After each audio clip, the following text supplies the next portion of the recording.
ઈશ્વર એક એવી ચેતના કે જેને પામવાનો પ્રયાસ લગભગ આપણે બધા જ કરીએ છીએ.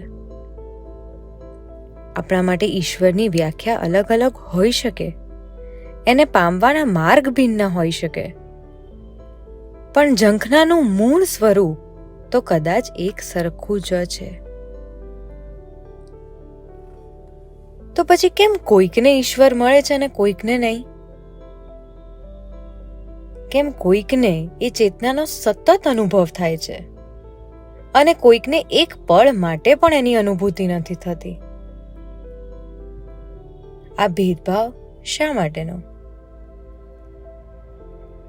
આ જ પ્રશ્નોના જવાબ શોધવાનો પ્રયત્ન એ જ આપણો આજનો સંવાદ. સંવાદ છે મહાઋષિ વેદવ્યાસ અને ગણેશ ભગવાન વચ્ચેનો.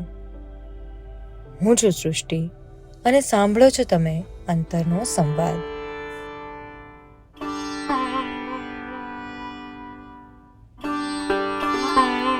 વેદવ્યાસજી અને ગણપતિ એક વટવૃક્ષની શીતળ છાયાના સાનિધ્યમાં મહાભારતનું અવતરણ કરી રહ્યા હતા.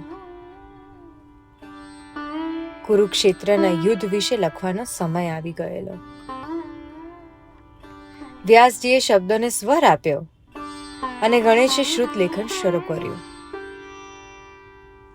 લખાણ પહોંચ્યું ગીતા સુધી અને શ્રી કૃષ્ણના પૂર્ણ અવતારના અર્જુનને દર્શન થયા. લખતા લખતા ગણેશના હાવભાવ થોડા બદલાયા. એમનું મુખ વાંચી લેતા મહર્ષિએ વાર્તા અટકાવી અને કીધું, પૂછી લે તારા પ્રશ્નનો જવાબ ગણેશ, નહીં તો તારી અવડવ લખાણમાં છલકાશે. બીજી જ ક્ષણે ગણેશ બોલ્યા, મહર્ષિ, મને એક વાત ક્યારની ડંખી રહી છે. જો શ્રી કૃષ્ણએ પૂર્ણ અવતારના દર્શન આપવાના જ હતા તો બધા જ પાંડવ પુત્રોને કેમ ન આપ્યા? એ લોકો પણ ધર્મના માર્ગે જ તો હતા. એમના હૃદયમાં પણ શ્રી કૃષ્ણ ગુરુ તરીકે બિરાજમાન હતા જ. તો માત્ર અર્જુનને જ કેમ એનો લાભો મળ્યો, બધાને કેમ નહીં?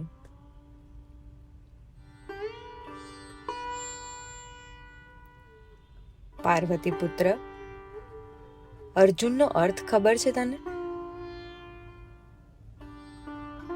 અર્જુન એટલે જે ઋજુ છે, સરળ છે, આવરણ વિહોણો છે. તારી વાત સાવ સાચી છે. બધા જ પાંડવોના હૃદયમાં શ્રી કૃષ્ણ ગુરુ તરીકે બિરાજમાન હતા. પણ અર્જુનના રોમે રોમમાં સમર્પણનો ભાવ ઘૂંટાયેલો હતો.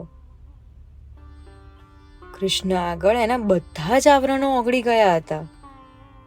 તે કૃષ્ણના વહેણમાં સહજ બની પોતાનું અસ્તિત્વ ભૂલાવી વહેવા માટે તૈયાર હતો. તને લાગે છે કે બાકી બધા પણ એ સ્થિતિમાં હતા?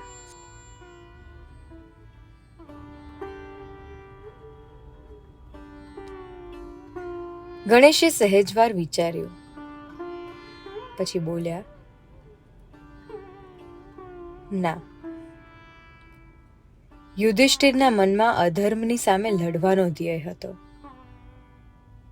ભીમ પાંચાલીના અપમાનનો બદલો લેવા યુદ્ધ મેદાનમાં ઉતરેલો. નકુલ અને સહદેવ પોતાના જ્યેષ્ઠ ભાઈઓના નિર્ણય સાથે વહી ગયા હતા. પાંડવોના વનવાસ દરમિયાન અર્જુન સિવાયની દરેક વ્યક્તિએ ભિન્ન ભિન્ન ધ્યેયને સાધ્યા હતા. એમના મનમાં, પ્રવૃત્તિમાં, હૃદયમાં એક જ વિચાર હતો, ધર્મયુદ્ધ. અર્જુન એક જ એવો હતો જેને સતત કૃષ્ણના માર્ગદર્શનને સાધ્યો અને સહજતાથી એ વહેણમાં વહી ગયો.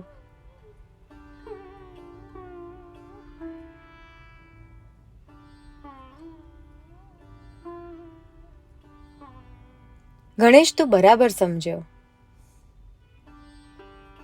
મનુષ્ય ઘણીવાર જીવન દોડમાં ધ્યેય બનાવી દોડ એ તરફની કરી નાખે છે.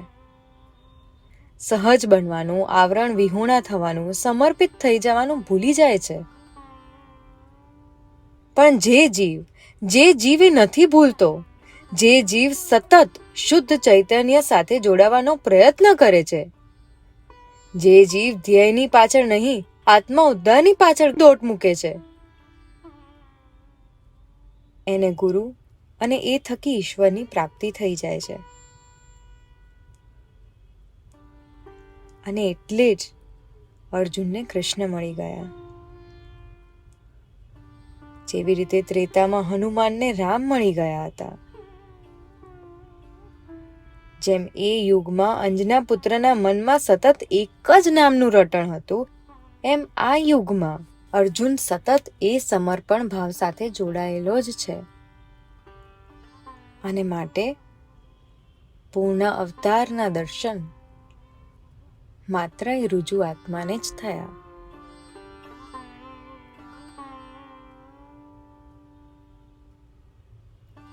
પોતાના પ્રશ્નનો જવાબ મળતા ગણેશ ફરી લેખન કાર્યમાં ભળ્યા અને યુગો યુગો સુધી યાદ રહે તેવા શબ્દચિત્રનું અવતરણ કર્યું.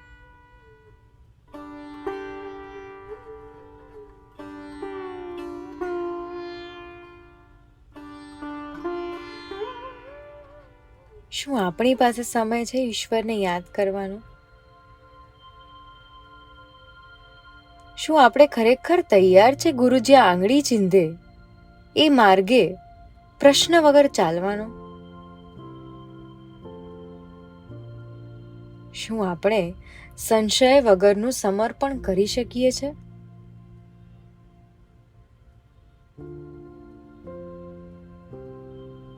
શું આપણે આવરણોને ઉતારવા તૈયાર છીએ? શું આપણે ખરેખર ઈશ્વર ભેટો કરવા તૈયાર છીએ?